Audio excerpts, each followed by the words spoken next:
Bourbon lovers, welcome back to the Bourbon Shop, or if this is your first time, welcome to the Bourbon Shop. Please join me again. I'm going to take a look at 1792 bourbon. My name is Keith, and this took me for a ride. I'll tell you about it. Let's get into it. 1792, that is a fan favorite. This is full proof, 4 years old, and 125 proof. So got nice proof to it. Okay, I struggled with it in the beginning, and I'll let you know what changed my mind. But here's just a little information about it, a little backstory. 1792 bourbon, formerly known as Ridgewood Reserve 1792 and 1792 Ridgemont Reserve, is a Kentucky straight bourbon whiskey produced since 2002 by Bourbon 1792 Distillery in Bardstown, Kentucky. The brand and distillery has been owned by Sazerac Company since 2009.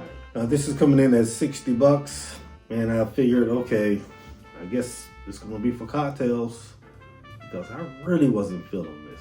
But I gave it a second chance because I was getting ready to review it, and I said, well, this is not gonna be pleasant. But then I took another sip. Let's just take it to the nose and walk you through it.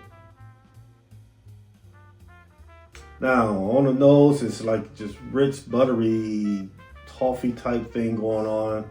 Caramel, rye spice. This is a high rye bourbon.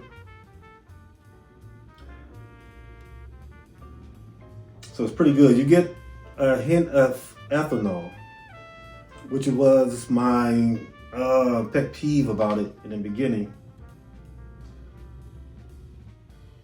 But it's a really nice, robust nose for a 4-year-old bourbon. But you can somewhat, smell the proof, but that rich butterscotch, chocolate, caramel, it's just a nice nose. So let's just go to the palate. Now this comes with a really dark, some dark notes like dark caramel, brown sugar, really good spices, clove, all types of baking spices, but it's really pronounced. But you get that ethanol as well. But it is a high proof bourbon, 125, and it's only 4 years. So you get some of that and a little amount of oak. You get a slight citrus, and for some reason it is giving me a drying effect on my palate. But I think it's a pretty good bourbon. Now, the first time I cracked this open, to me, all I got was ethanol. You got some of those other notes, but the ethanol was just, my goodness, man. You just taste the high proof, and it was horrible. So I didn't think I was gonna like this.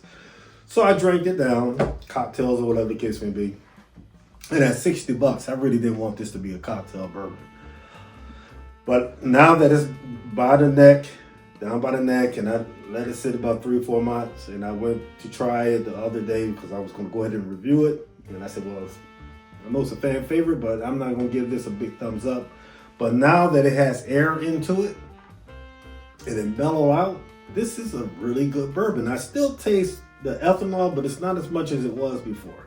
So I think this is a good bourbon. If you crack it open, you hit that ethanol, maybe put a couple drops of water in it, or put it over some rocks, or just use it as a cocktail. But now that it's opened up, I like it. What I'm gonna have to do now is buy another one. Maybe it was the batch.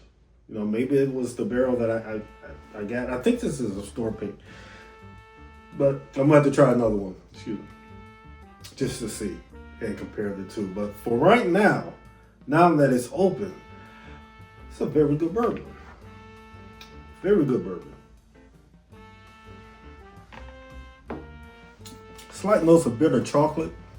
Yeah, very good. If you struggle with this bourbon in the beginning, let me know. How do you like it? Is it one of your favorites? You like the proof? Did you get ethanol out of this on your first couple of sips? Or did you have to work it down? Leave it in the comments for me. Let's chat it up. Hey, this is the Bourbon Shop. Please like and subscribe to the channel, and I will catch you next time. And as always, the best way to enjoy your bourbon, Drink it the way you like to drink it. I don't care if you want to put ketchup in it, but that's you got issues. Something wrong with you if you do that. Why do I think of it? Anyway, and the best way to drink it also is in a responsible way. Enjoy the bourbon. Be safe out there. See you next time on the Bourbon Shop.